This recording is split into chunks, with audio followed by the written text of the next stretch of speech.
සමන්තා චක්කවාලේසු අත්‍රා ගච්ඡන්තු දේවතා සද්ධම්මං මුනි රාජස්ස සුනන්තු සග්ග මොක්ඛදං ධම්මසවන කාලෝ අයං බදන්තා ධම්මසවන කාලෝ අයං බදන්තා ධම්මසවන කාලෝ අයං බදන්තා නමෝ තස්ස භගවතු අරහතු සම්මා සම්බුද්දස්ස නමෝ තස්ස භගවතු අරහතු සම්මා සම්බුද්දස්ස නමෝ තස්ස භගවතු අරහතු සම්මා සම්බුද්දස්ස හැම දිනාටම තෙරුවන් සරණ ප්‍රාර්ථනා කරමින් අද ඔබ හැම දෙනෙක්ම කළම් ටෙලිවිෂන් මේ සදහම් විකාශය ඔස්සේ ලක්වාසී ලෝවාසී හැම දෙනාටම විසුරුවා හැරෙන මේ උතුම් ධර්මදානමේ මහා පින්කම සමගයි ඔබ අදත් එකතු වෙලා ඉන්නේ. ඉතින් විශේෂයෙන් අද මේ ධර්ම දේශනාවේ දායකත්වය දරන්නේ ඔස්ට්‍රේලියාවේ වික්ටෝරියානු ප්‍රාන්තයේ ජීවත් වෙන, ඒ කියන්නේ මෙල්බර්න් නගරයේ ආශ්‍රිතව ජීවත් වෙන පින්වතුන් පිරිසක්. ඒ පින්වතුන්ගේ ප්‍රධාන අරමුණ සීතා සෙනවිරත්න මහත්මිය, නිමල් වෙදසිංහ මහතා, සාරා සහ චතුමි වෙදසිංහ දියණිය, ඒ වගේම උතුරු තලංගම සාලරුක්කාරාම විහාරාධිපති පූජනීය පණ්ඩිත හංවැල්ලේ ධම්මාලෝක නායක හාමුදුරන් වහන්සේ ඇතුළු මේ පින්වතුන් එකතු වෙලා අද මේ ධර්ම දානමේ පින්කම සිදු කරන්නට යෙදෙනවා. මේ පින්වතුන්ගේ ප්‍රධානම අරමුණක් හැටියට සඳහන් වෙනවා විජය ප්‍රේමතිලක මහත්මයාගේ ජන්මදිනය නිමිති කරගෙන සැප්තැම්බර් 2 වෙනි දිනට යෙදෙන එතුමන්ගේ ජන්මදිනය නිමිති කරගෙන එතුමන්ට පින් අනුමෝදන් කිරීම. විශේෂයෙන් මීට කලකට පෙර ජූලි මාසයේ ඇමරිකාවේ වොෂින්ටන් නගරයේදී මිය පැරලව යන්නට යෙදුණු එතුමා අවුරුදු 67ක් වෙනවා. එතුමාගේ මරණය මීට මාස කීපයකට පෙර ඇමරිකාවේ වොෂින්ටන් නගරේ පිළිකාරෝග තත්ත්වයක් කියලා සඳහන් කරලා තියෙනවා. ඉතින් ධර්ම දේශනාවටත් විශේෂයෙන් කාරණා ගොඩක් ඒ පින්වතුන් සඳහන් කරලා තියෙනවා. ඉතින් එතුමා ජීවතුන් අතර සිටියදී බොහෝ පින් දහම් කරපු, ලංකාවේ බොහෝ ස්වාමීන් වහන්සේලා, ඒ වගේම ඇමරිකාවේ ලෝකෙ පුරා බොහෝ ස්වාමීන් වහන්සේලා ඇසුරු කරගෙන බොහෝ පින් දහම් වල යෙදිච්ච පින්වන්ත කෙනෙක්. ඒ වගේම පිළිකාරෝග තත්ත්වයකට ගොදුරු වෙලා කාලයක් රෝගීව ඉඳලා ඉතින් මිය පරලොව ගියේ එතුමන්ගේ රෝගී තත්ත්වය සමගම ධර්ම දේශනාවදීත් විශේෂයෙන් මේ පින්වතුන් සිහිපත් කරලා තියෙනවා. ඉතින් එවැනි රෝගයක් වැළඳෙන්නේ ඇයි? පින් දහම් කරපු කෙනෙකුට එහෙම රෝග හැදෙන්න පුළුවන්ද? අපි ලෙඩවීම ගැන, මේ ජීවිතය ගැන මේ ධර්ම දේශනාවදී විශේෂයෙන් සිහිපත් කරන්න කියලා.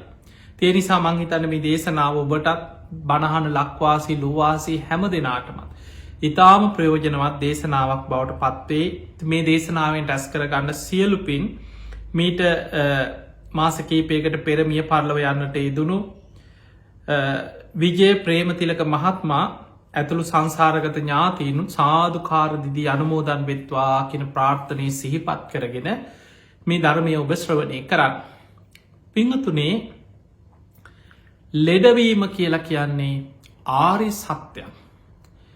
අපිට බොහෝ වෙලාවට ලෙඩක් හැදුනහම අපට හිතනවා ඇයි අපිටම මෙහෙම වෙන්නේ?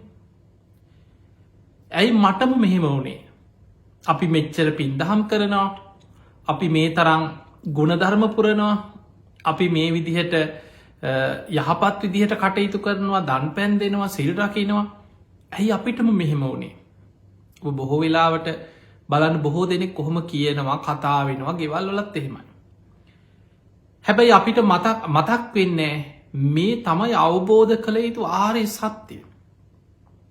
බුදුරජාණන් වහන්සේලා පහළ වෙලා පෙන්නලා දුන්නේ ඉපදීම දුකක්, ජාතිපි දුක්ඛං. ඉපදුනානම් වයසට යන ඒක දුකක්. ඉපදුනානම් ඕනම මොහොතක උපන්දායි සමහර දරුවෝ මව් කුසේ ඉඳන් ලෙඩ උපදිනකොට ලෙඩ ගොඩක් අරගෙන එන්න. ලෙඩ රෝගවලට ගොදුරු වෙනවා. ඒ ආර්ය සත්‍යයක්. ඊළඟට මරණම්පි දුක්ඛං. මරණය දුකක්. පිය විප්පයෝගෝ දුක්කෝ. අපි කොච්චර ආදරෙන් හිටියත් කොච්චර ඇසුරු කරත් මේ මගේ අය කියල අපි කොච්චර අපි හිතෙන් ඒ අය අල්ලගෙන හිටියත් අපිට ප්‍රියන්ගේ වෙන්වෙන්න සිද්ධ වෙනවා. අපේහි සම්පයෝගෝ දුක්කෝ. අපි නොසිතන අපි අකමැති හතුරෝ තරහාකාරය ඕන තරන් ජීවිතේ අපිට මුණ ගැහෙනවා. ඒ අය නිසා බොහෝ දුක් ගැහැට ජීවිතය විඳින්න සිද්ධ වෙනවා. අප්‍රියන් සමඟ එක්වීම දුකක්. කැමතිදේ නොලැබීම දුක. අපි කවුරුත් කැමති මට මෙසේ වේවා මෙසේ නොවේවා. අන්න බලන්න බුදුහාන්දුරු පෙන්නනවා ඉපදීම උරුම කරගත්ත සත්වය හිතනවා අනේ මට ඔය වගේ ඉපතක් නං එපා මට මෙන්න මේ වගේ කමක්නෑ. එතකොට එහෙම හිතන සමහරු ඕනම කෙනෙක් කැමති සැප පහසු තැනක රජ පවුලක සිටු පවුලක බොහෝ දන දහන්න ඇතුව ආයමත් මට මෙහෙම උපදින්න තියෙනවනම් කියලා අවිද්‍යාවත් එක්ක මිනිස්සු හිතනවා. හැබැයි කවුරුත් ප්‍රාර්ථනා කරන්නේ පෞකාරයෙක්ව ප්‍රාර්ථනා කරන්නේ හිඟන්නෙක් කියලා උපදින්න ලැබෙන. මේ වගේ මට බොහොම දුප්පත් අසරණ කෙනෙක් වෙලා මෙන්න මේ වගේ මට උපතක් ලැබෙන්න කියලා කවුරුත් එහෙම ප්‍රාර්ථනා කරන්නේ. දුක්විදිනෝ මනුස්සෙක් පවා ප්‍රාර්ථනා කරන්නේ සැප සහිත උපතක්. එතකොට එයා එහෙම ප්‍රාර්ථනා කළ පමණින් ලබන්ඩ බෑ අන්න කැමතිදේ නොලැබීමේ දුක. වයසට යන කෙනා හිතනවනේ මටනම් ඔය වගේ නම් දුක්විද විද ඔහොම ජරාවට පත්වෙලා එක තැන මල මුට්ට කරගෙන මටනං ඔහොම ඉන්න ඕන්නේ. හැබැයි ඉපදුනානං ඒ කාන්තෙන් වයිසට යන ඔබ කැමති වුණත් අකමැති වුණත් වයිසට යන. ලෙඩ වෙන කෙනා හිතනවා හනේ මටනං උපෝපාන් ජාතිවත් මේ වගේ ලෙඩක් නං හැදෙන්ඩ එපා. බලන්න කොච්චර මිනිස්සු හිතනවද කියල ප්‍රාර්ථනා කර. අපිට නම් මේ වගේ ලෙඩක් හැදෙන්න්න එපා කියලා හිතනවා ප්‍රාර්ථනා කර. හැබැයි එහෙම ලෙඩ නොවීන්න පුළුවන්කමක් නෑ ඉපදුනානං ඒ කාන්තෙල් ලෙඩ වෙනවා අම්මයි. ඒක තමයි ආරි සත්‍යය. ඊළඟට මරණය ඉදිරියේ ප්‍රාර්ථනා කරනවා. මටනම් මේ වගේ මරණයක් එපා. මන්නන් දැම් මැරෙන් එහෙම කියනය කොච්චරයි අනේ මට මැරෙන්ඩ බෑ. අපිට තව වැඩ තියෙනවා. දැම්ම මැරෙන්න්න බෑ. අපිට ඕන විදිහට මරණය අපි කරායනවන් නෙමේ. අන්න කැමතිදේ නොලැබීමේ දුක. ප්‍රියන්ගෙන් වෙන්වීම ඉදිරියේ මිනිස්සු හඬා වැලපෙන අනේ අපිය දාලයන්න එපා එපා කියලා. හැබැයි ප්‍රියන්ගෙන් වෙන්වෙන්න සිද්ධ වෙන අන්න කැමතිදේ නොලැබීමේ දුක. හතුරුව තරහාකාරයෝ ජීවිතයකට දකින්නවට ලැබෙන්න එපා කියලා කොච්චර ප්‍රාර්ථනා කරනවත් කියනවා. හැබැයි මුණ ගැහෙනවා. ඒක තමයි සංසාරි ස්වභාවේ. මේ ටික ඔබට මට මේ බණහන කෙනෙකුට ආයි පැවිදිද ගිහිද කියලා නෑ. අපි කාටත් ලැබිච්ච ධර්මතාවයක් ආර්ය සත්‍යයක්. මේ ලෝකෙ අපි ඉපදුනානං ඔය දේ කැමති වෙන්නට ඕන. ඉපදීම කැමති වුණානං ඉපදීමත් එක්ක ලැබෙන දායාදේ තමයි වයිසටයාම ලෙඩවීම ජරාවට පත්වීම මරණය ප්‍රියන්ගෙන් වෙන්වීම අප්‍රියන් සමග එකතුවීම කැමතිදේ නොලැබීම ඔය අතරේ මානසිකව කොච්චර දුක්විදිනාද කියලා හිතන්. සෝක වැලපීම් දුක්ක දෝමනස්ස උපායාස අපි කෙන සෝක කෙන අපි ඕන තරම් අඩල ඇති. පරිදේව කියන නම්ගොත් කිය අන්ඩල ඇති මිනිස් ඔලුවට ගහගන්නවා පපුෝට ගහගන්නවා විලාප දෙනවා. ඔබ දැකල ඇති ඕන තරම් මිනිස්සු එහෙම හඬා වැලපිනවා දරාගන්න බැරු දුක්ක දුක්විදිනවා. දෝමනස්ස කියන හූල්ලනවා. උපායාස කියන සුසුම් හෙලනවා. ඕක තමයි ජීවිතේ.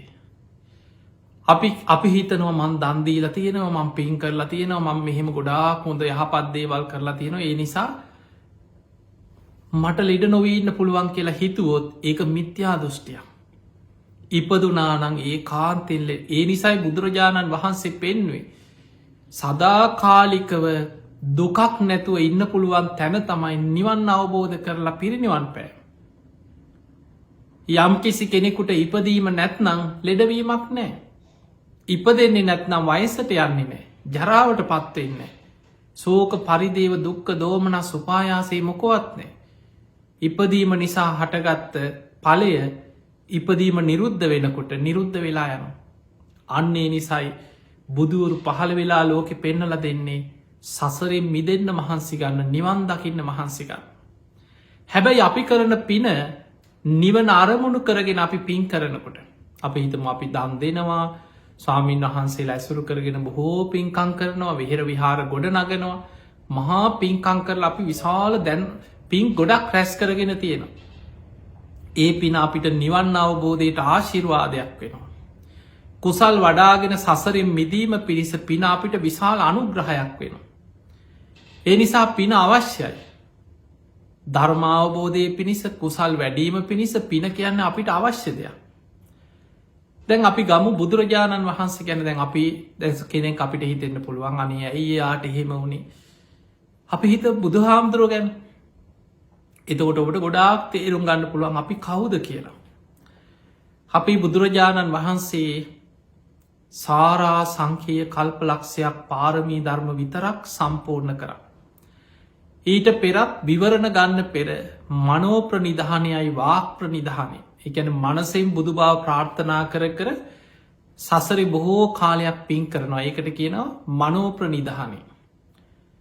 වචනෙන් බුදු බව ප්‍රාර්ථනා කර කර සසරි බොහෝ කාලයක් පින් කරගත්ත ඒකට කෙනව වාක්ප්‍රනිධානය. මේ මනෝප්‍රනිධානයයි වාක්ප්‍රනිධානයයි සම්පූර්ණ කරන්න සොලොසා සංකීය කල්පලක්ෂය පුංචි කාලයක් නෙමේ මහා කල්ප අසංකීය දාසයකුත් කල්පලක්ෂය. ඒ තරන් කාලයක් පාරමී පුරලා අර මනෝප්‍රනිධානය වාක්ප්‍රනිධානය සම්පූර්ණ කරලා තමයි දීපංකර පාදමූලේ අෂ්ට ධර්ම සමෝධානය විවරණ ගත්තේ.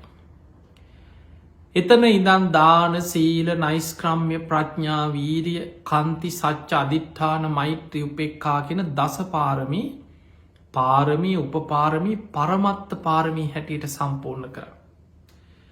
ඒ තරන් සසරේ පින් කරලා උන්වහන්සේගේ දාන පාරමිතාව අපිට හිතන්නවත් පුළුවන්ද කියලා හිතන්.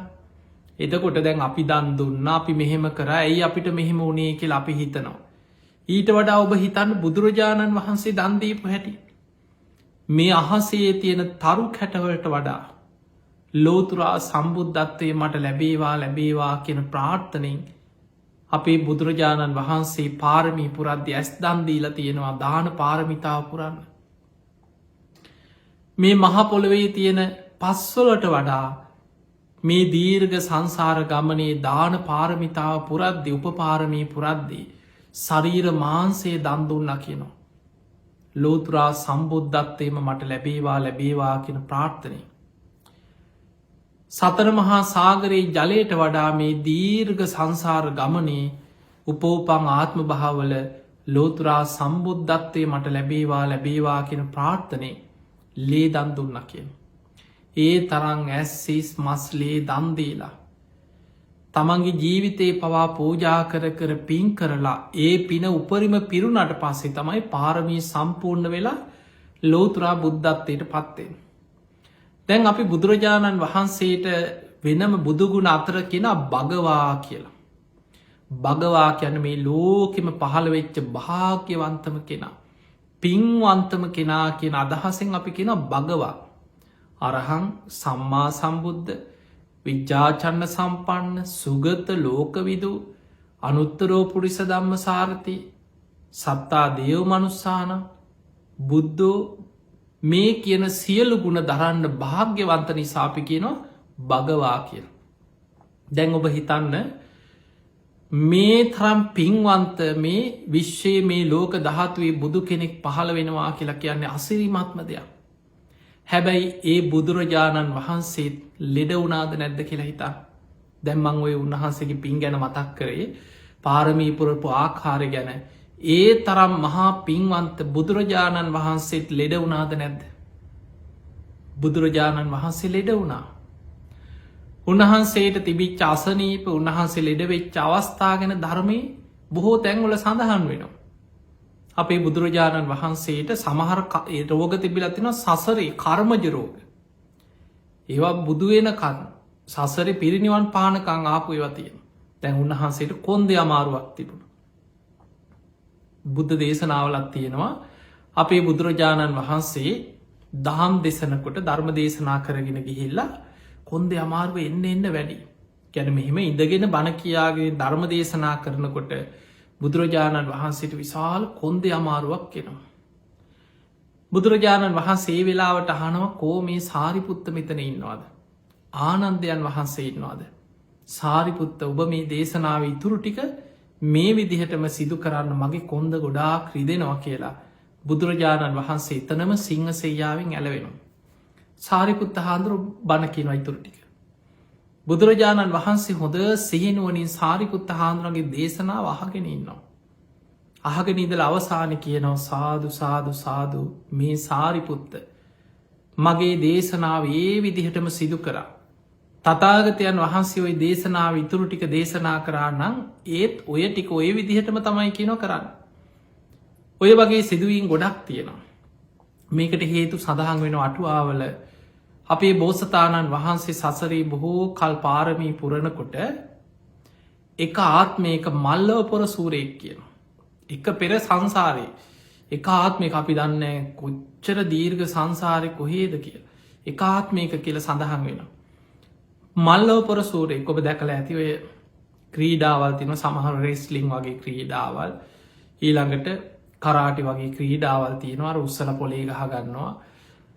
මේ ක්‍රීඩාවදි මේ මල්ලවපොර ක්‍රීඩාවේදී එදා තමන්ගේ ප්‍රතිවාදිය උත්සල පොලේ ගැහුව කියෙන ඔහුගේ කොන්ද බිඳුන කියන. ඒ වෙලාවේ තරගෙ දියුණත් යම් තරහක් කේන්තියක්කාව තමන් අර ප්‍රතිවාදිය උත්සල පොලේ ගැහුව කියනදා. ඔහුගේ කොඳු ඇට පේලිය බිදිලහු බොහෝ කාලයක් දුකට පත් වුණ. මහනෙනි දීර්ඝ සංසාර ගමනේ එහි විපාකයක් හැටියට බෝසතාණන් වහන්සේට සසරි බොහෝ ආත්මවල කොන්දෙ අමාරුව ඇතුව ඉපදීපදියාව කියන. බුදු වෙලක් පිරිනිවන් පානකං ඒ ජීවිතේ විටිං විට ඒ කොන්දෙ අමාරුව බලවත් වෙලා තියෙන අපේ බුදුරජාණන් වහන්සේට. ඔය එකක් ඊළඟට බුදුරජාණන් වහන්සේ දේශනා කරනවා උන්වහන්සේට තද හිසේ කැක්කුමක් විටිං විට එක නිතර තිබ්බ එකක් නෙමෙයි විටිං විට බලවත් වෙලා තියෙනවා. මේක කර්මජ රෝගයක් හැටියට බුදුරජාණන් වහන්සේම දේශනා කරලා තිය. හිසේ කැක්කුම ඇතිවෙන්න පුළුවන් කායිකා අසනීපයක් හිට අපිට අපි කාටත් නොනේ සමාර්දවස්සොල්ට වැඩ කරලා මහන්සි වෙලා ඔලුව කැක්කුමයිනවා. උනගතිය ඇති වෙන උනෙහිම් බිරිස්සාාව හැදෙනවා ඒ සාමාන්‍යයෙන් ඕන කෙනෙකුට හැදෙන්න්න පුළුව. තද හිසේ කැක්කුමක් සමහර වෙලාවට ඒක බෙහෙත් ගත්තත් හොඳන වෙන දෙයක් නං අපි නොදන්නවා වනාට පෙර සසරේ කර්ම විපාකික බලපෑමක් ඒකත් එක්ක තියෙන්න්න පුළුවන්.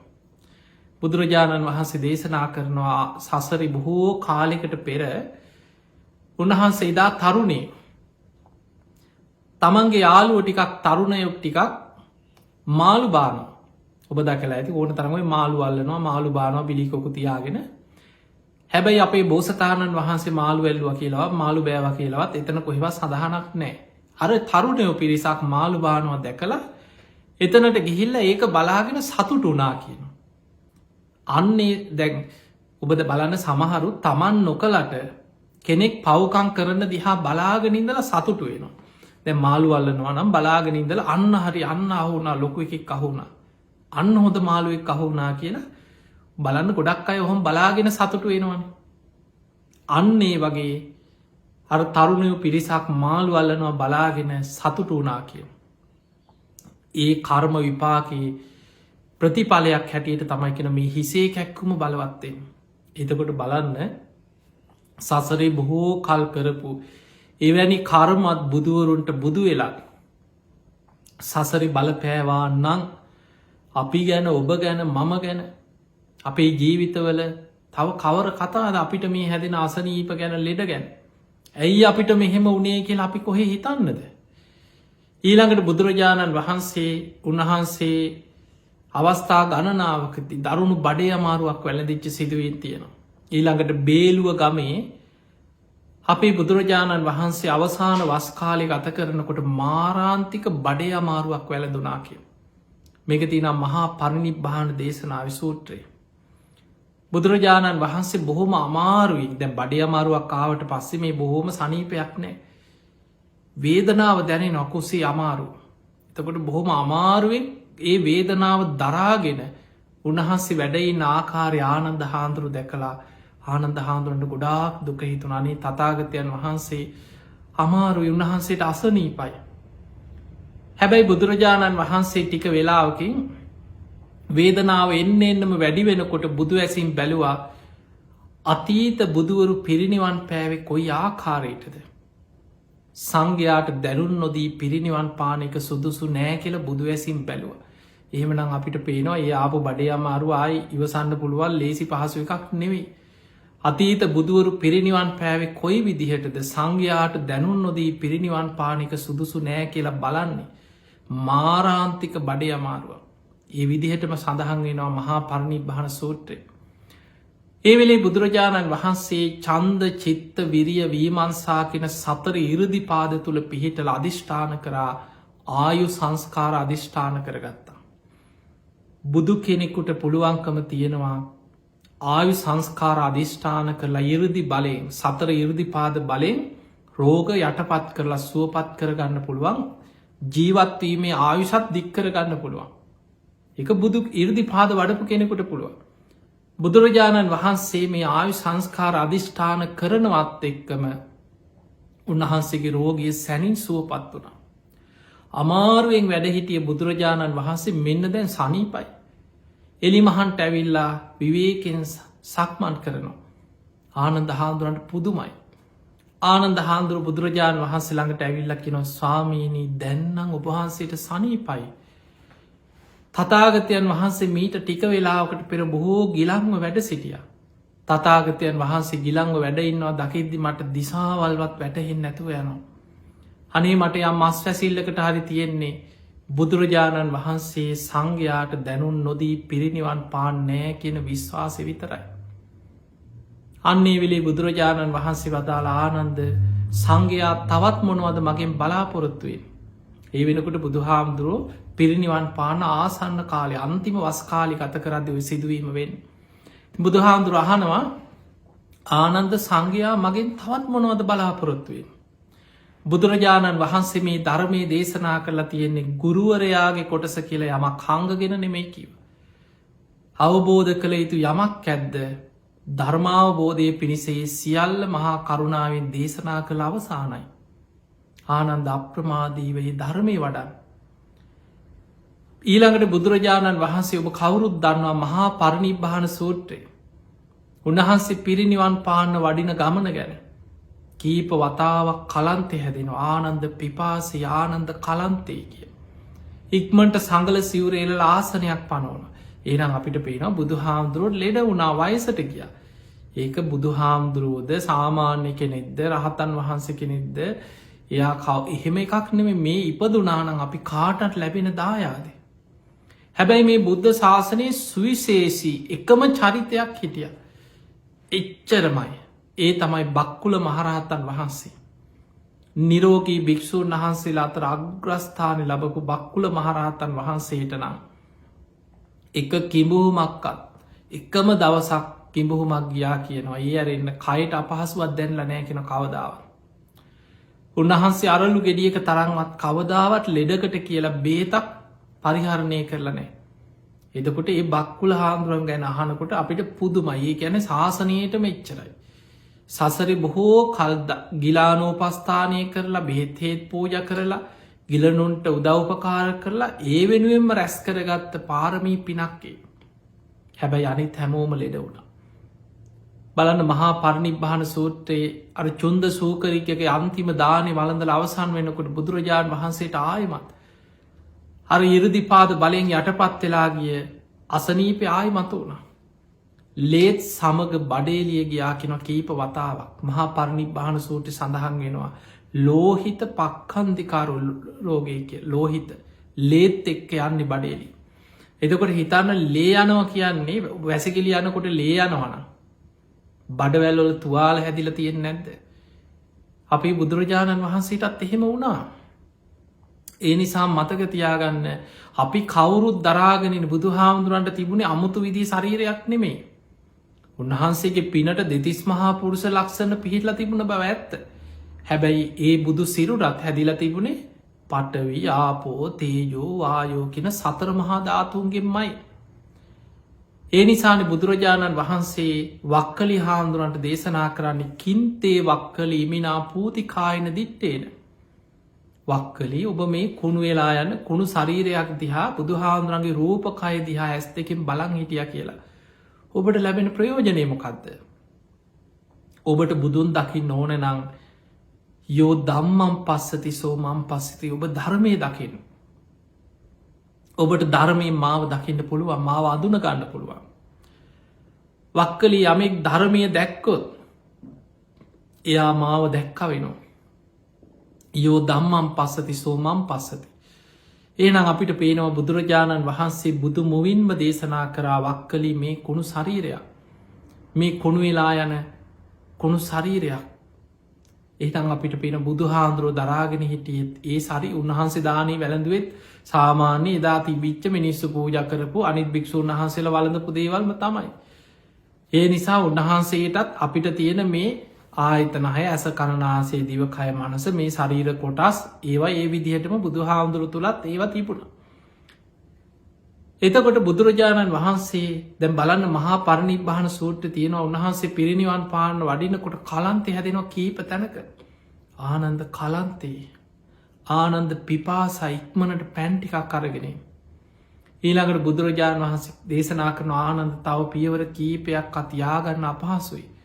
ආනන්ද ඉක්මනට පැන් ටිකක් හොයාගෙන. හැබැයි ඔබට හිතෙන්න පුළුවන් අනේ ඉතින් බුදුහාමුදුරු නිකන් ඇයි එච්චර දුක් විඳේ? එච්චර අපහසුවෙන් වැඩියේ. පින්වත්නි මතක තියාගන්න බුදුරජාණන් වහන්සේ ඒ කයේ ඇත්ත ස්වභාවයේ ලෝකයාට අපිට පෙන්නවා. බුදුරජාණන් වහන්සේට අහසින් වඩින්න පුළුවන්. භික්ෂු සංඝයා පිරිවරාගෙන අහසින් වඩින්න පුළුවන්. කිසිම 이르දියක් නැති නන්ද කුමාරයා අතින් අල්ලගෙන දිව්‍ය ලෝකෙට එක්කන් ගියා නම් බුදුරජාණන් වහන්සේ ලංකාවටත් කීප වතාවක් වැඩියම දෙව්ලොවට වඩිනවා, බඹලොවට වඩින්න පුළුවන් නම් කුසිනාරාවට වඩින්න බැරියයි. බුදුරජාණන් වහන්සේ මේ ශරීරයේ ඇත්ත ස්වභාවය ලෝකෙට පෙන්නවා. උන්වහන්සේට ඔච්චර පයින් පාද ඉදිමිලා සිරිපතුල් ඉදිමිලා ආනන්ද කලන්තේ පිපාසයි කිය එහෙම අමාරුවෙන් එහෙම වඩින්න අවශ්‍ය නෑ.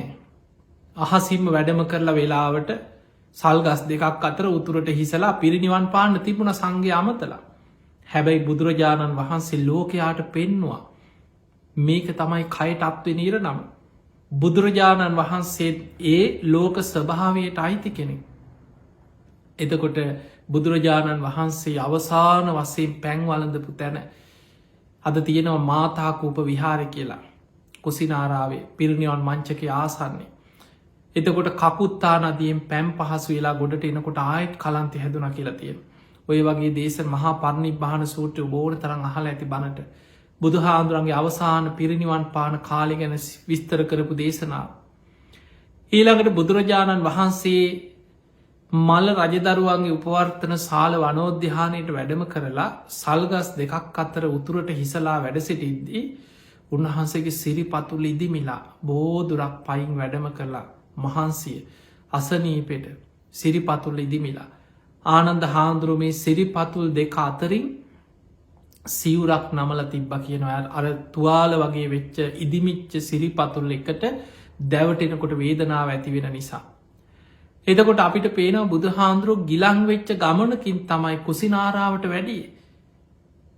බුදුරජාණන් වහන්සේට ලෙඩ වුණා නං ආයිතින් අපි ගැන ඔබ ගැන අසවලා ගැන එයා මෙයා ගැන අපිට මොන කතාද? ඒ නිසා හිතන්න මේ අපි මෙහෙම හිටියට අපි දන්නේනේ අපි ඇගේ මොන ලෙඩක් යනවද? හොයන්න බෑ. සමහර වෙලාවට මාරාන්තික අසනීපයක් මුළු ශරීරේ පුරාම දුවනවා වෙන්න පුළුවන්. සමහරලාට අපි දන්නේ බඩේ අමාරුව කියලා ගිහිල්ලා වෛද්‍යවරයෙක්ගෙන් පරීක්ෂා කළ බලනකොට ඔන්න ඒ වෛද්‍යවරු කියනවා මේකයි දැන් කරන්න දෙයක් නෑ. ඔයාට මෙහෙම අසනීපයක් තියෙන කලබල වෙන්න එපා. දැන් මේක ගොඩක් පැතිරිලා කොච්චර එහෙම වෙනවද? සමහරට ඔළුවේ කැක්කුම කියලා යන්නේ. ගිහින් බලනකොට එක්ක මොලේ ගෙඩියක්. ඒ වගේ නොයෙක් අසනීප අපිට කල් තියා දැනුම් දීලා ඔන්න ඔයාට අසවල් දවසේ මෙහෙම ලෙඩක් හැදෙනවා එහෙම එනවා නෙමෙයි. අපි දන්නේ නැහැ අපි කවුරුත් දරාගෙන ඉන්න මේ සතර මහා ධාතුන්ගෙන් හටගත්ත කය මොන විදිහට ලෙඩ වෙයිද? මොන විදිහට රෝගවලට ගොදුරු වෙයිද? දැන් බලන්න පින්වතුනි මේ බුද්ධ ශාසනයේ බුදුහාඳුරුවෝ විතරක් නෙමෙයි ප්‍රඥාවන්තයන්ගෙන් අගතැන්පත් සාරිපුත්ත හාමුදුරුවෝ උන්වහන්සේට ගිහි කාලේ ඉඳන් තිබිච්ච බඩේ අමාරුවක් ගැන සඳහන් වෙනවා. පැවිදි වෙලා වැඩ ඉන්නේ නැද්දි කීප අවස්ථාවක් ඒ බඩේ අමාරුවේ හැදෙනවා. සාරිපුත්ත හාමුදුරුවෝ පිරිනිවන් පාන දවසේ පඩික්කම් පිරෙන්න ලේ ගියා කියන. ළඟ හිටියේ චුන්ද හාමුදුරුවෝ තමන්ගේ සහෝදරයා. චුන්ද හාමුදුරුවෝ රෑ එළි වෙනකම් පඩික්කම් පිරෙන්න ලේ යනවා. ශරීරේ. එතකොට අපිට පේනවා සාරිපුත්ත හාමුදුරුවෝට ලෙඩ වෙලා අසනීප වෙලා බඩේ අමාරුවක් එක්ක එහෙම තමයි උන්වහන්සේ පිරිනිවන් පෑවේ. එතකොට බුදුහාමුදුරන්ගේ කාලේ කොච්චරනම් රහත් වෙන්න පින තිබ්බයි. බොහෝ දුක් විඳලා අන්තිම මොහොතේ රහත් වුණා. සමහරු රහත් වෙලා ලෙඩ වෙලා පිරිනිවන් පෑවේ. ඒක තමයි ජීවිතේ හැටි. අපි දන්නේ නැහැ අපේ ජීවිතේ මොන වගේ ලෙඩ රෝග මොනවා තියෙයිද? සමහරට අද හොඳට හිටියට අනාගතේ මොකක් වෙයිද? ඉදිරියේ මොන වගේ ලෙඩ රෝග අපිට හැදෙයිද? අපි කවුරුත් දන්නේ නැහැ. ඒ නිසා පිංගතුනි අපි මේකෙන් තේරුම් ගන්න ඕනේ දේ තමයි ඉපදුනා නම් ජාතිපච්චයා ජරා මරණ ශෝක පරිදේව දුක්ඛ දෝමනස් උපායාසා සම්භවಂತಿ. ඉපදුනා නම් ඉපදීමත් සමග ලැබෙන ඒ දායාදේ අපි කැමැත්තෙන් හෝ අකමැත්තෙන් බාර ගන්න වෙනවාමයි. අපි ඉපදීමට කැමති වුණා නම් අපිට අරවත් ඉබේම ලැබෙනවා. ඒ කාන්තෙන් අපි ලෙඩ වෙනවා වයසට යනවා මරණයට පත්වෙනවා කවද කොතන හරි ප්‍රියන්ගෙන් වෙන් වෙනවා අප්‍රියන් සමග එකතු වෙන සිද්ධ ඕක තමයි ජීවිතේ. ඒ නිසා අපේ පවුලේ 10 දෙනෙක් කියන්නේ කවදා හෝ මළගෙවල් 10ක්. කාට කවදා කොතන මොන විදියට ඉස්සර වේද අපි කවුරුත් දන්නේ. පින්වතුනි ජීවිතයේ ස්වභාවය වයස පිළිවෙලට යනව නෙමෙයි. දැන් අපි ගමු අපේ පවුලේ 10 දෙනෙක් ඉන්නවා. වයස පිළිවලට යනවනම් අපි දන්නවා දැන් ඔන්න වයසකම කෙනා එක්ක 100ට තමයි ඉස්සර වෙන්නේ. ඊට පස්සේ ආච්චි ඉස්සර වෙයි. ඊට පස්සේ වැඩිමහල් බාප්පා ඉස්සර වෙයි. ඔහොම මේ වයස පිළිවලට යනව නෙමෙයි. මේ මැරෙන්න දුක් විඳ අන්තිම කාලේ අවුරුදු 90 80 ගණන් ඉන්න ලෙඩ වෙලා මැරෙයි කියලා හිතන කෙනා ඉන්නවා. දරුවෝ මැරෙනවා ඉස්සර වෙනවා. සමහරවිට දෙමව්පියෝ ඉදිරියේ දරුවෝ ඉස්සර වෙනවා. දරුවෝ ඉදිරියේ දෙමව්පියෝ ඉස්සර වෙනවා. ස්වාමියා ඉදිරියේ බිරිඳ ඉස්සර වෙනවා. බිරිඳ ඉදිරියේ ස්වාමියා ඉස්සර වෙනවා. වැඩිමහල් අක්කලා අයියලා ජීවත් වෙනකොට බාලම සහෝදරය සහෝදරියට ඉස්සර වෙන්න පුළුවන්. අපි දන්නේ මරණය කවදා කොතන කොයි මොහොතේ කාට කවදා කොයි විදිහකට අපිට මුහුණ දෙන්න සිද්ධ වෙයි. සමහරවිට කෙනෙක් හිතාගෙන ඉන්නවා අපිට නම් එහෙම ඉහෙන් බහින රෝගයක් නැහැ. ඔහොම ඉන්නවනේ. ඒකට ධර්මී කියන්නේ ආරෝග්‍ය මදය කියලා. බුදුහාඳුරු පෙන්නනවා එක තැනක මේක තියෙන අංගුත්තර නිකායේ නකුලපිත සූත්‍රය. බුදුරජාණන් වහන්සේ වදාළා මහණෙනි ලෙඩ වෙන ශරීරයක් ඇතුව රෝග පීඩාවන්ට ගොදුරක් වෙන මෙවැනි සතර මහා ධාතුන්ගෙන් හටගත්ත නවදොරකින් අසූචි වැగిරෙන කුණු කයක් දරාගෙන කෙනෙක් හිතනවා නම් අපි ලෙඩ වෙන්නේ මම නං එහෙම පව්කාරයෙක් නෙමෙයි. අයියෝ අපිට නං ඔය වගේ ලෙඩ හැදෙන්නේ. එහෙම හිතනවා නම් ඒ තරම් අඥානෙක් නෑ කියලා බුදුහාඳුරු පෙන්නනවා. ඒ නිසා මතක තියාගන්න ආදීනව සංඥාව බුදුහාඳුරු පෙන්නවා භාවනාවක් වශයෙන් වඩන්න කියලා මම ලෙඩ වෙන කෙනෙක්. කොටසෙන් කොටස හිතන්න කියනවා. දැන් බලන්න ශරීරේ කොටසෙන් කොටස ගන්න කෙස්වල නියපොතුවල හමේ දත්වල ඊළඟට කොටසෙන් කොටස ඇහේ කනේ නාසේ දිවේ ශරීරේ මනසේ ඇතුළට යනකොට ශරීරය ඇතුළේ තියෙන එක්ක මොලේ උගුරු දණ්ඩේ බඩවැල්වල පෙනහළුවල වකුගඩුවල අක්මාවේ හදවතේ මේ නහරවැල්වල ස්නායුවල වකුගඩුවල මේ ශරීරය හැම කොටසකම ලෙඩ නොවෙන කෑල්ලක් හොයාගන්න පුළුවන්ද බලන්න. අස්තිවල පවා අස්ති දිරලා කියනවා ඇට මිදුළු දිරලා තියෙනවා දැන් ආතරයිටිස් කියන කොච්චර ලෙඩ එනවද. එක්කො කායික නැත්නම් මානසික රෝග මේ ශරීරය කියන්නේ ලෙඩ රෝගවලට ගුහාවක්. බුදුරජාණන් වහන්සේ පෙන්න හැබැයි කෙනෙක් හිතුවොත් නෑ අපිට එහෙම නෑ කියලා ඒ තරම් අඥානයෙක් නෑ කිය. ඒ නිසා ආරෝග්‍ය මදය කෙනෙකුට ඇති වෙනවා අපි ලෙඩ වෙන්නෑ කියලා එක මාන්‍යයක් එකට කියන මදය අන්නේ මදය නැති වෙනවා යා භාවනාවක් වසයෙන් මම ලෙඩවෙන කෙනෙක් කියලා භාවනා වඩන්න කියනවා. කොටසෙන් කොටස හිතන්නකි නො මේ ඇහි කොච්චරනල් ලෙඩ ඇතිවෙනවාද. මේ කනේ නාසේ මොනතරල් ලෙඩ රෝග හැදෙනවාද. මේ හමේ කොච්චර ලෙඩ හැදෙනවාද. දිවේ උගුර කොච්චර ලෙඩ හැදෙනවාද. ආදීනව සංඥාව ඔබහල ඇතින ගිරිමානන්ද ස්වාමීන් වහන්සේට බුදු හාන්දුර පෙන්වත් දස සංඥාව මෙන්න මේ ආදීනව සංඥා වඩන්න කියන. කොටසෙන් කොටස ශරීරයේ ලෙඩරෝග ගැන හිතාගෙන යනකොට අන්න අර ආරෝග්‍ය මදේ නැතිවෙලා ඇත්තනයෙන් නම් මේ ශරීරි ලෙඩ වෙන කයක්. ජරාවට පත්වෙන ශරීරයක් රෝග පීඩාවට ගොදුරක් වෙන කයක් නේද මන් දරාගෙන ඉන්නේ කියලා කයේ ඇත්ත ස්වභාවය තමන්ට නුවනින් ප්‍රඥාවෙන් වැටහෙන්න පටන් ගන්න.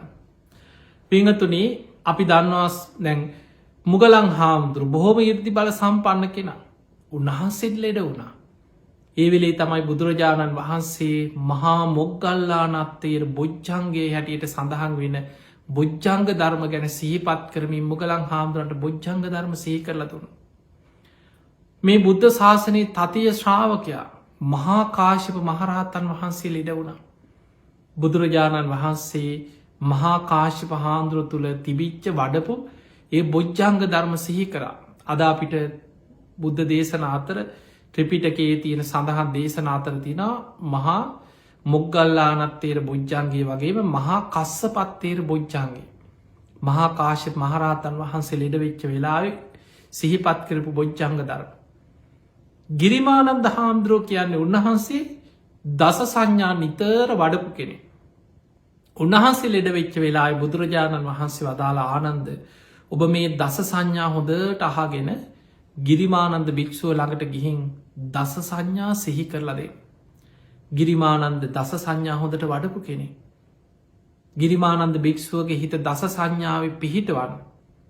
ආනන්ද හාමුදුරුව බුදු හාමුදුරන්ගෙන් අහගෙන ගිරිමානන්ද ස්වාමීන් වහන්සේ ළඟට ගිහිලා දස සංඥා ගැන කිව්වා. ගිරිමානන්ද හාමුදුරන්ගේ හිත දස සංඥාව පිහිටියා. උන්වහන්සේගේ රෝගය ඒ මොහොතට යටපත් වෙලා සුවපත් වන ඕක සදාකාලික සුවපත්වීමක් නෙමේ. මතකතියාගන්න අපිට අපි බේතක් ගත්තත් ඒ වෙලාවට තාවකාලික සුවයක්. අනේ මට දැන් සනීපයි කියල හිතුවට මතකතියාගන්න ඒ එක්කො දින කීපයකට සති කීපයකට එක්කො මාස කීපයකට.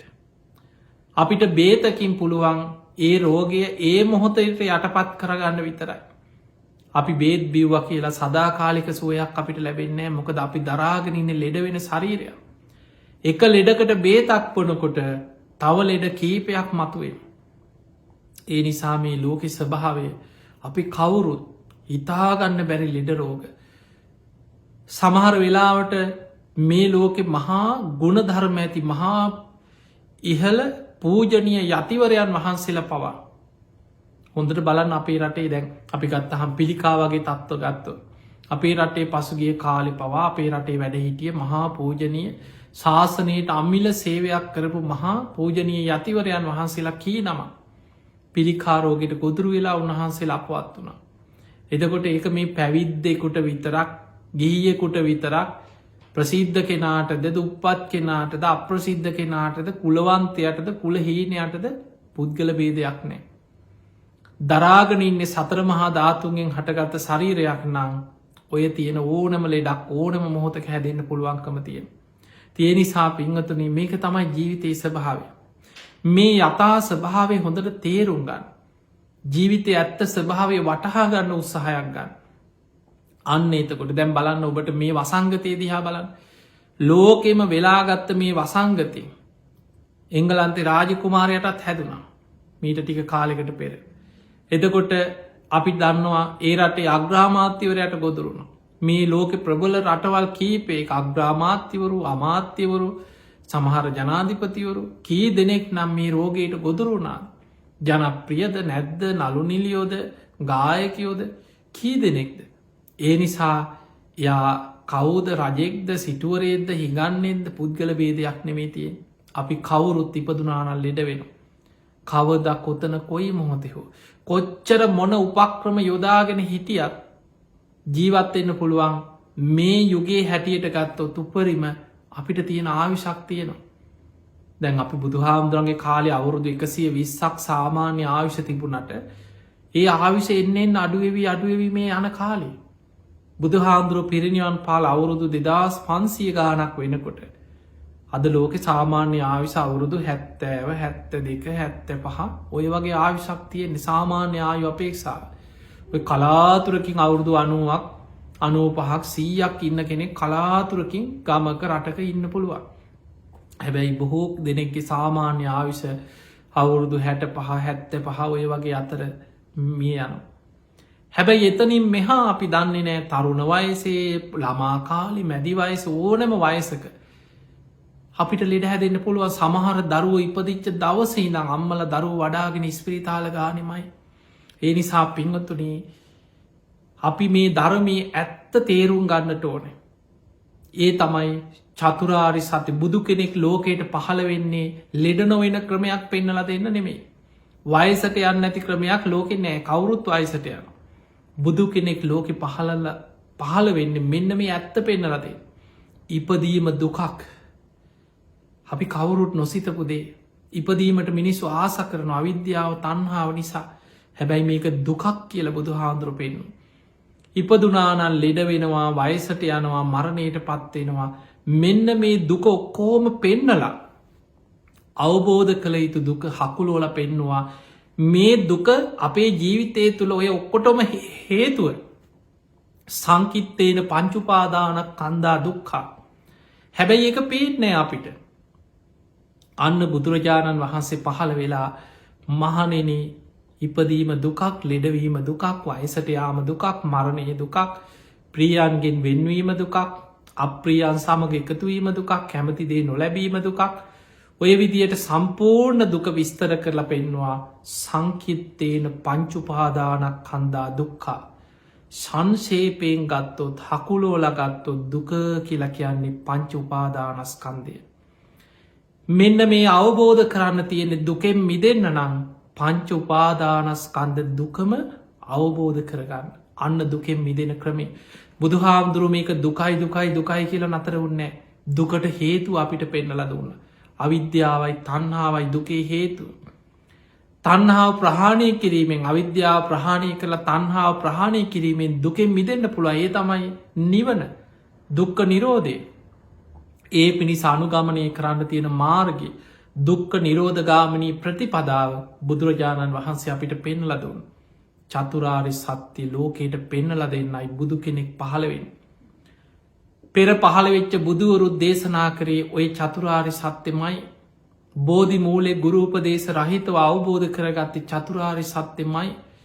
ඒ චතුරාර්ය සත්‍ය සත්‍ය ඥාන, කෘත්‍ය ඥාන, කෘතඥාන වශයෙන් ත්‍රිපරිවට්ටන් ද්වාදසාකාරයන් හැටියට අවබෝධ කරගෙන දුකෙන් නිදහස් වෙන මාර්ගයයි බුදු කෙනෙක් පහළ වෙලා ලෝකෙට පෙන්නලා දුන්නේ. ඉතින් අපි මේ යථාර්ථය, දහමේ ඇත්ත අපි හොඳට තේරුම් අරගෙන අපේ ඥාතීන් විතරක් නෙමෙයි අපිට, ඔබට, මට මේ බණහන හැම දෙනාටම. දැන් ඔබ හිතන්න මීට අවුරුදු 100කට කලින් අපි වගේම මේ ලෝකෙ ජීවත් වෙච්ච කෝටි ගාණක් මිනිස්සු හිටියා. අද ඒ කවුරුවත් නැහැ. ඔක්කොම මහ පොළොවට පස් වෙලා. අද මේ බණහන ඊළඟට බණ අහන නොහන මේ ලෝකෙ ඉන්න හොඳ නරක මේ හැමෝම ගත්තොත් අද කෝටි 700ක් විතර ජීවත් වෙනවා. තව අවුරුදු 100කින් මේ කවුරුවත් නෑ. ඒ ඔක්කොම මහ පොළොවට පස් වෙලා. බුදුහාඳුරු පෙන්වුවා මහණෙනි මේ දීර්ඝ සංසාර ගමනේ මහ පොළොව පෝෂණය කර කර සසරේ ආපු ගමනක් මේ. මේක තේරුම් අරගෙන ධර්මය අවබෝධ කරගෙන සසරින් මිදෙන්න මහන්සි ගන්න. ඉතින් අද මේ ධර්ම ශ්‍රවණයෙන් ඔබ රැස් කරගත් සියලු පින් සියලු දෙවියෝ සාදුකාර දිදී මේ පින් අනුමෝදන් වෙත්වා. ඒ දෙවියන්ගේ දිව්‍ය අසයිසුරු වර්ධනය කරගෙන සියලු දෙවියෝ උතුම් නිවනටම පත්වේවා කියලා සාදු කියලා පින් දෙන්න. ඒ දෙවියන්ගේ පිහිට රැකවරණ ආශිර්වාදය ඔබ හැම දිනාටම ලැබේවා ලැබේවා ලැබේවා කියලා අපි ආශිර්වාද කරනවා. ඒ වගේම විශේෂයෙන් අද ධර්ම දේශනාවේ පින්බර දායකත්වයෙන් ධර්මයෙන් කටයුතු කරන සීතා සෙනවිරත්න මහත්මිය, නිමල් වෙදසිංහ මහතා, සාරා සහ චතුමි වෙදසිංහ දියණිය, උතුරු තලංගම සාලරුක්කාරාම විහාරාධිපති පූජනීය පණ්ඩිත හංවැල්ලේ ධම්මාලෝක නායක හාමුදුරන් වහන්සේගේ අනුශාසනාව උන්වහන්සේත් මේ ධර්ම දේශනාව වෙනුවෙන් මේ පිංහතුන්ග දැනුවත් කරලා මෙවැනි ධර්ම දේශනාවක් සිදු කරන්න සංවිධානයට මුල් වුණ. ඉතින් ඒ පූජනීය නායක හාමුදුරන් වහන්සේ ඇතුළු උතුරු තලංගම සාලරුක්කාරාම විහාරස්ථානයේ සියලුම පූජනීය මහා සංඝරත්නයත් නිදුක්කේවා නිරෝගී වේවා සුවපත් වේවා. උන්වහන්සේලාටත් ප්‍රාර්ථනීය බෝධියකින් උතුම් ධර්මාවබෝධයම ලැබේවා කියලා අපි ආශිර්වාද කරමු. ඉතින් දායකත්වයේ දරූ සීතා සෙනවිරත්න මහත්මිය, නිමල් වෙදසිංහ මහත්මයා, සාරා සහ චතුමි වෙදසිංහ දියණියන් ඇතුළු හැම දෙනාම නිදුක් වේවා නිරෝගී වේවා සුවපත් වේවා. ඕස්ට්‍රේලියාවේ මෙල්බර්න් නගරේ පදිංචිව සිටින ඒ වික්ටෝරියාන් ප්‍රාන්තයේ පදිංචිව සිටින මේ පින්වතුන් ඒ අයගේ ඥාතීන් සියලු දෙනාමත් නිදුක් වේවා නිරෝගී වේවා සුවපත් වේවා. ඒ හැම දෙනාටම උතුම් ධර්මාවබෝධය පිණිස මේ පින ආශිර්වාදයක් වේවා කියලා අපි ආශිර්වාද කරනවා. ඒ වගේ මේ පින්වතුන්ගේ ප්‍රධානම අරමුණ වෙන්නේ සැප්තැම්බර් 2 වෙනි දිනට ජන්මදිනයේදී තිබෙන ජූලි මාසයේ ඇමරිකාවේ වොෂින්ටන් නුවර රෝහලකදී මිය පරලොව යන්නට යෙදුණු වසර අවුරුදු 67ක් සම්පූර්ණ වන විජය ප්‍රේමතිලක මහත්මයා සිහිපත් කරලා පින් අනුමෝදන් කිරීම. ඉතින් මීට මාස කීපයකට පෙර ඇමරිකාවේ වොෂින්ටන් නුවර රෝහලකදී මිය පරලොව ගිය විජය ප්‍රේමතිලක මහත්මයා සාදුකාර දීදී මේ පින් අනුමෝදන් වෙත්වා. එතුමන්ගේ පරලොව ජීවිතේ සැපවත් වේවා සුවපත් වේවා. වහවහා මේ භයානක සංසාර දුකින් අත මිදේවා කියලා අපි සාදු කියලා පින් දෙමු. ඒ වගේම පරම්පරාගත සියලු ඥාති එතුමන් ඇතුළු සියලු වර්ග පරම්පරාගත මියගිය පින් අපේක්ෂාවෙන් ඉන්න සියලු ඥාති බණහපු ඔබ හැම දෙනාගම මිය පරලොව ගිය සියලු ඥාතීනු සාදුකාර දීදී මේ පින් අනුමෝදන් වෙත්වා. ඒ හැම දෙනාගේම පරලෝ ජීවිත සැපවත් වේවා සුවපත් වේවා සංසාර දුකින් අත මිදේවා කියලා සාදු කියලා පින් දෙන්න. එහෙමනම් ඔබ හැම දෙනාටමත් ලක්වාසී ලොවාසී හැම දෙනාටමත් ධර්මාවබෝධය පිණිස මේ පින ආශිර්වාදයක් වේවා කියලා අපි ආශිර්වාද කරමු. ආකාසට්ඨා ච බුම්මට්ඨා දේවා නාග මහිද්దికා පුඤ්ඤන්තං අනුමෝදිත්වා චිරන් රක්ඛන්තු ලෝක සාසනං. ආකාසට්ඨා ච බුම්මට්ඨා දේවා නාග මහිද්దికා පුඤ්ඤන්තං අනුමෝදිත්වා චිරන් රක්ඛන්තු දේශනං. ආකාසට්ඨා ච බුම්මට්ඨා දේවා නාග මහිද්దికා පුඤ්ඤන්තං අනුමෝදිත්වා චිරන් රක්ඛන්තු ත්වං සදා. හැම දිනාටම සම්මා සම්බුදු සරණයි.